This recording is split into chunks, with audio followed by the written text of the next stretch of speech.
Hare Krishna, welcome to our channel Bhagavad-gita. Here it is, because we have it. The Bhagavad-gita as it is, translation and commentary by His Divine Grace A.C. Bhaktivedanta Swami Prabhupada. And my name is Labangalatika.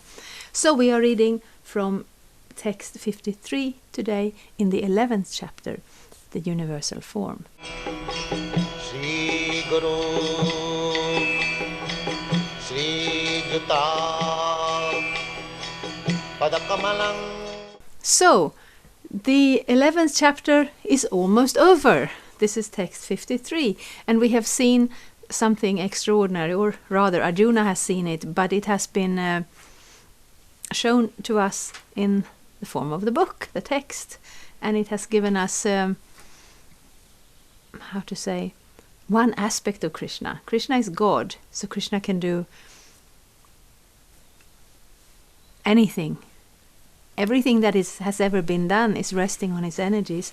And here at this chapter, Arjuna is requesting. So I have heard everything what you have said.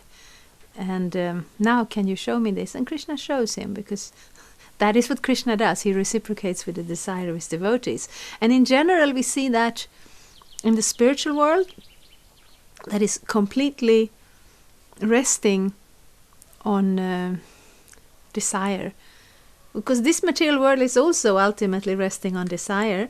We, the souls within this world, we had a desire to try something else, to try something different. And then Krishna is supplying. He's giving us these facilities to take birth again and again in different bodies. But then we forget what a different existence we actually have access to in the spiritual world. And here the Bhagavad-gita is a very good turning point. It's a turning point for Arjuna. He comes here full of doubts, full of confusion, turns to Krishna, who gradually and in a very structured way goes through all these chapters that we have gone through. And here Arjuna is asking, let me see that form. And Krishna says, my dear devotee, you want to see this form? I'll show you this form. Of course I will show you this form. But it's also at a philosophically meaningful place it is shown. Because first we hear philosophy, we hear process, and here we see something a little bit more.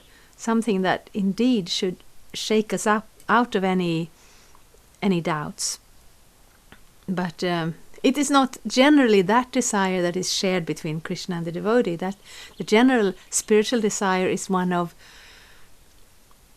pure loving relationship. And then that everything that is done is based on that sharing of that love back and forth. Whereas in this world, we are limiting ourselves by allowing this opposite of love. This, we call it envy, matsarya. This idea that, well, why should Krishna be God? Why can't I be God? Let me try to be God and control and enjoy. And then we have so many tiny little gods clashing all the time because there's no harmony between our desires. And in the spiritual world, the devotees, they will have the ability to do whatever they want all the time, because everything they want is to please Krishna. So there will never be any conflicts. But it will always be very dynamic and alive. Okay, I will read the verse now. That's why you came here. Naham vedairna tapasa nadanena nachidjaya sakya evang vidho drashtung drishtavan asimang yatha. The form you are seeing with your transcendental eyes cannot be understood simply by studying the Vedas, nor by undergoing serious penances, nor by charity, nor by worship. It is not by these means that one can see me as I am, Krishna says.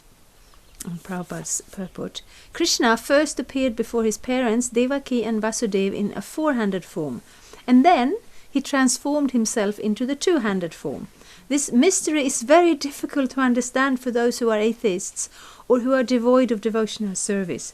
For scholars who have simply studied Vedic literature by way of grammatical knowledge or mere academic qualification, Krishna is not possible to understand. Nor is he to be understood by persons who officially go to the temple to offer worship. They make their visit, but they cannot understand Krishna as he is. Krishna can be understood only through the path of devotional service, as explained by Krishna himself in the next verse. So, yes, this is natural. Krishna is a person. Krishna reserves the right to reveal himself as he sees fit. And also, Krishna is also responding to our desires. If our desire is to avoid Krishna, and then in some fit of curiosity or how to say, stubbornness, we say, well, I demand to see Krishna right now. But actually Krishna sees our heart. What does it mean to see Krishna? It actually means he's not a tourist attraction. You know, on your right hand you have the Big Ben, and on your left hand you have the most famous church, and over there we see Krishna. No, he's a person. And to see him as he is means to be invited into his closest sphere, where his friends and his family, and that there has to be a relationship in order to be there. And that relationship is based on our desire, and it is not based on our qualifications. So Krishna is saying here, Veda, tapas, dhanena, chedyasa, ijaya. So it's not by studying the Vedas, it's not by performing penances, it's not by giving in charity, it's not by performing worship. And performing worship, we're wondering, isn't that what we're doing? Are we not worshipping Krishna? But there's a form of official worship. And I think especially in the Vedas, but even in our local religions, there is this sense that, okay, I follow the rituals, I do what is expected of me, and then I want God to give me something. So that is not the pure spiritual connection to God. Of course, it's a step. It's a step in the right direction. Everything is basically a step in the right direction, trying to come closer to Krishna. And Krishna is encouraging that, but showing his own personality, becoming, yes, we can say that. Krishna becomes vulnerable to his devotees. In that love, he opens himself. We hear about this bhakti process. We are supposed to love God, and that sentence doesn't even make sense. But how can you be supposed to love someone? The thing is, that love, that relationship is a natural one. It is something that belongs to our core, to our existence. And in this material world, we are denying that part of ourselves. So Krishna is not going to come banging on the door and saying, well, you're supposed to love me, open up. No, he's giving us that respect. It's like in an ordinary relationship, even between two persons who are in an established relationship, who care about each other and love each other. That love can never be taken for granted.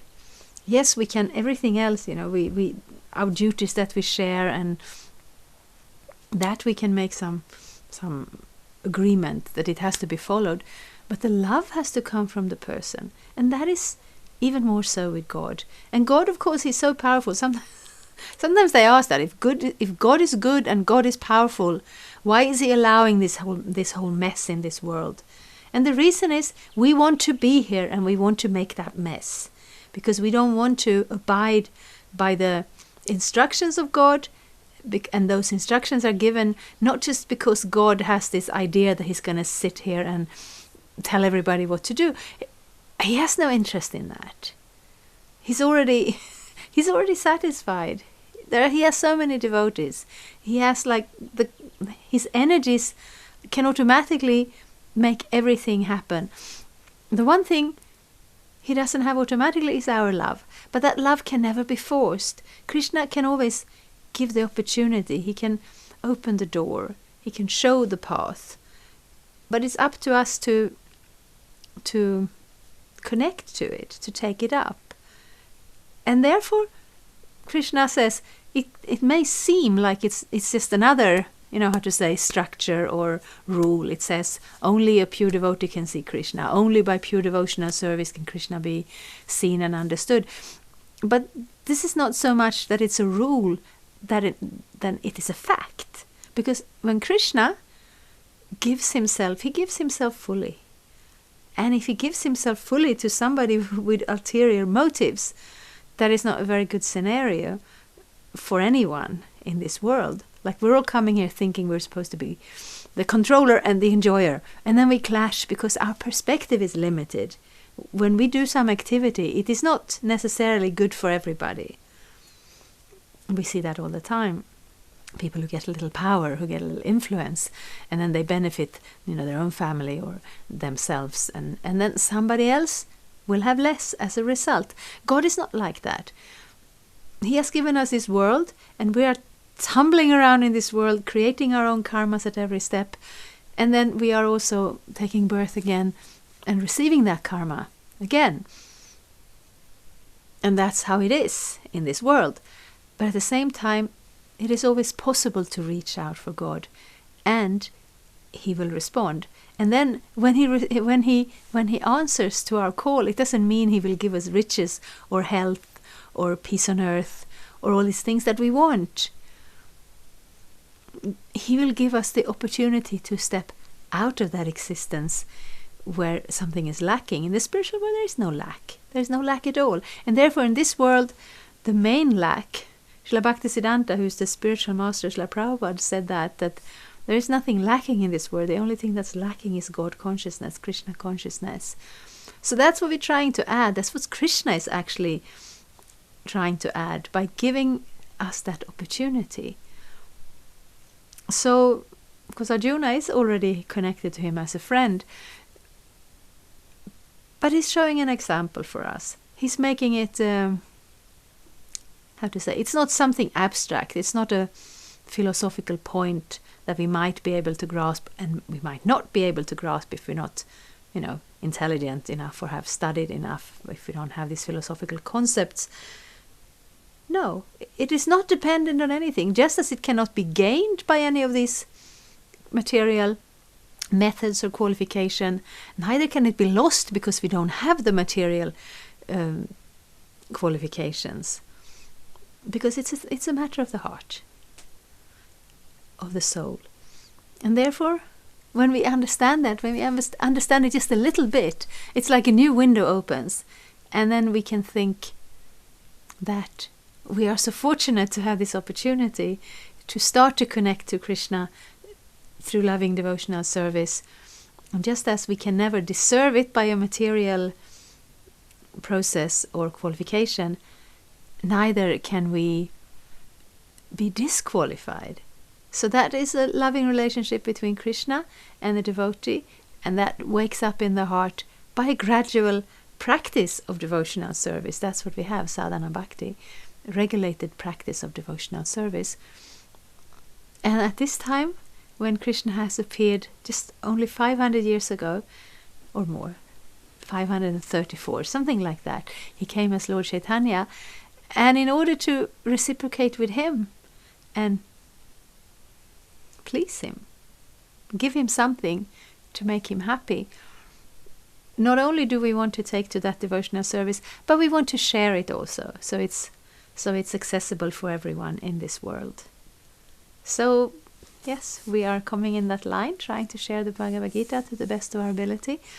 Please come back with any questions you might have. There is so much room in the comment field. It's echoing. It's empty and echoing. And I've also left some links with information, and I made playlists for all the chapters. So you're welcome to continue this journey through the Bhagavad-gita. Hare Krishna. Thank you for watching. We aim for updates every Tuesday and Friday. Please come back. If you have any questions or comments, please leave them down there. We also have some links and information for you. And there is, of course, the subscribe button. Thank you. Hare Krishna. I'm a Hare Krishna, and I approve this message. Subscribe. Hare Krishna, Krishna Krishna, Hare Hare, Hare Rama.